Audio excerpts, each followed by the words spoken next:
എല്ലാവർക്കും എൻ്റെ പുതിയൊരു വീഡിയോയിലേക്ക് സ്വാഗതം. ഇന്ന് ഫെബ്രുവരി 7, 2025. ഇന്നാണ് നമ്മുടെ സംസ്ഥാന ബജറ്റ് ആരംഭിച്ചിരിക്കുന്നത്. 9 മണിയായപ്പോൾ മുതൽ സംസ്ഥാന ബജറ്റ് ആരംഭിച്ചിരിക്കുകയാണ്. അപ്പോൾ എല്ലാവരും വളരെ ആകാംക്ഷയോടെ ഉറ്റുനോക്കിയിരിക്കുന്ന ഒരു ദിവസമായിരുന്നു ഇന്ന്.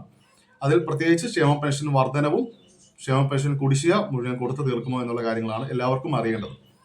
അപ്പോൾ ഞാൻ നേരത്തെ തന്നെ വീഡിയോയിൽ പറഞ്ഞിരുന്നു, സർക്കാരിന്റെ ഭാഗത്തു നിന്ന് ഇതിന് മുമ്പായിട്ട് തന്നെ യാതൊരു അപ്ഡേഷൻസും നമുക്ക് വന്നിട്ടില്ല.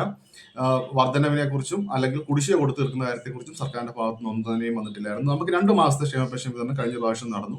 ആ 2 പ്രാവശ്യത്തെ ക്ഷേമ പെൻഷൻ വിതരണം ഇപ്പോൾ തന്നത് തന്നെയും ഈ പ്രാവശ്യം നമുക്ക് ബജറ്റ് ഉള്ളത് കൊണ്ട് തന്നെയാണ്. അപ്പോൾ ഈ മാസത്തെ വിതരണത്തെക്കുറിച്ച് യാതൊരു അറിയിപ്പുകളും ബജറ്റിൽ വന്നിട്ടില്ല. ഈ ബജറ്റ് 9 മണിക്ക് ആരംഭിച്ചു. 9 മണിക്ക് ആരംഭിച്ചപ്പോൾ ആദ്യം തുടങ്ങിയപ്പോൾ തന്നെ ധനകാര്യമന്ത്രി ആരംഭിച്ച് തുടങ്ങുമ്പോൾ തന്നെ അദ്ദേഹം പറഞ്ഞത്, ഞാൻ 2 സന്തോഷ വാർത്തകൾ പറഞ്ഞുകൊണ്ട് തന്നെയാണ് ബജറ്റ് ആരംഭിക്കുന്നത് എന്നുള്ളത്. പറഞ്ഞത് ഇതൊക്കെയാണ്: സർക്കാർ ജീവനക്കാർക്ക് ശമ്പള പരിഷ്കരണ കുടിശ്ശിക ഈ സാമ്പത്തിക വർഷത്തിനുള്ളിൽ തന്നെ കൊടുത്തു തീർക്കും. സർവീസ് പെൻഷൻകാരുടെ കുടിശ്ശിക ഈ മാസം തന്നെ എല്ലാം കൊടുത്തു തീർക്കും എന്നുള്ളതാണ്. ഈ 2 സന്തോഷ വാർത്തകൾ പറഞ്ഞാണ് പുള്ളി ബജറ്റ് ആരംഭിച്ചത്. അതുപോലെ തന്നെ ക്ഷേമ പെൻഷനെ കുറിച്ച് പറഞ്ഞ ഒറ്റ കാര്യം മാത്രമേ ഉള്ളൂ: ക്ഷേമ പെൻഷൻ അനർഹമായി വാങ്ങുന്ന എല്ലാവരെയും പുറത്താക്കും എന്നുള്ളത്. നേരത്തെ നമുക്ക് സർക്കാർ ഉദ്യോഗസ്ഥരെയൊക്കെ കണ്ടുപിടിച്ചാണ് പുറത്താക്കിയത്.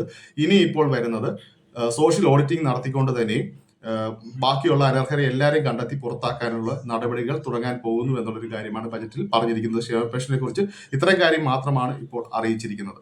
അതുപോലെ തന്നെ നമ്മുടെ ചൂരന്മലയ്ക്ക് വയനാടിന് 700 കോടി രൂപ അനുവദിച്ചിട്ടുണ്ട്. 750 കോടി. അതുപോലെ തന്നെ കാരുണ്യ പദ്ധതിക്ക് 700 കോടി രൂപ അനുവദിച്ചിട്ടുണ്ട്. പിന്നെ നമുക്ക് ലൈഫ് മിഷൻ 1160 കോടി രൂപ അനുവദിച്ചിട്ടുണ്ട്. 1 ലക്ഷം ഭവനങ്ങൾ നിർമ്മിച്ച് നൽകുമെന്നുള്ളതാണ്. അതൊക്കെ നല്ല കാര്യങ്ങൾ തന്നെയാണ്, അതൊന്നും കുഴപ്പമില്ല. പിന്നെ പറഞ്ഞിരിക്കുന്നത് കേന്ദ്രത്തിന്റെ അവഗണന ഉണ്ട് എന്നുള്ളതാണ്. കാരണം വെച്ച് കഴിഞ്ഞാൽ ധനമന്ത്രി പറഞ്ഞിരിക്കുന്നത് കടമെടുപ്പ് പരിധി ഉയർത്തുന്നില്ല, അതുകൊണ്ട് തന്നെയും സാമ്പത്തികമായിട്ടുള്ള പ്രതിസന്ധികൾ നേരിടുന്നു. കേന്ദ്രം കടമെടുപ്പ് പരിധികൾ ഉയർത്തുന്നില്ല എന്നൊരു ആക്ഷേപം ധനകാര്യമന്ത്രി അറിയിച്ചിട്ടുണ്ട്. അപ്പോൾ ഇത്രയൊക്കെയാണ് ഇപ്പോൾ നമുക്ക് കുറെ പദ്ധതികൾ നടത്തുന്നുണ്ട്, അതില്ലെന്നല്ല. ഈ ബജറ്റിൽ കുറെ കാര്യങ്ങൾ പറയുന്നുണ്ട്. പക്ഷേ നമ്മൾ പ്രതീക്ഷിച്ചിരുന്ന ക്ഷേമ പെൻഷൻ വർധനവും അതുപോലെ തന്നെ നമ്മുടെ കുടിശ്ശികയെക്കുറിച്ചും യാതൊരു കാര്യങ്ങളും ഇപ്പോൾ പറഞ്ഞിട്ടില്ല. നമ്മൾ നേരത്തെ പറഞ്ഞതുപോലെ തന്നെ ഇതിനെക്കുറിച്ചുള്ള അപ്ഡേഷൻസ് ഒന്നും തന്നെ വന്നില്ല. പക്ഷെ വാർത്തകളിലൊക്കെ ഭയങ്കരമായിട്ടുള്ള തലക്കെട്ടുകളായിരുന്നു.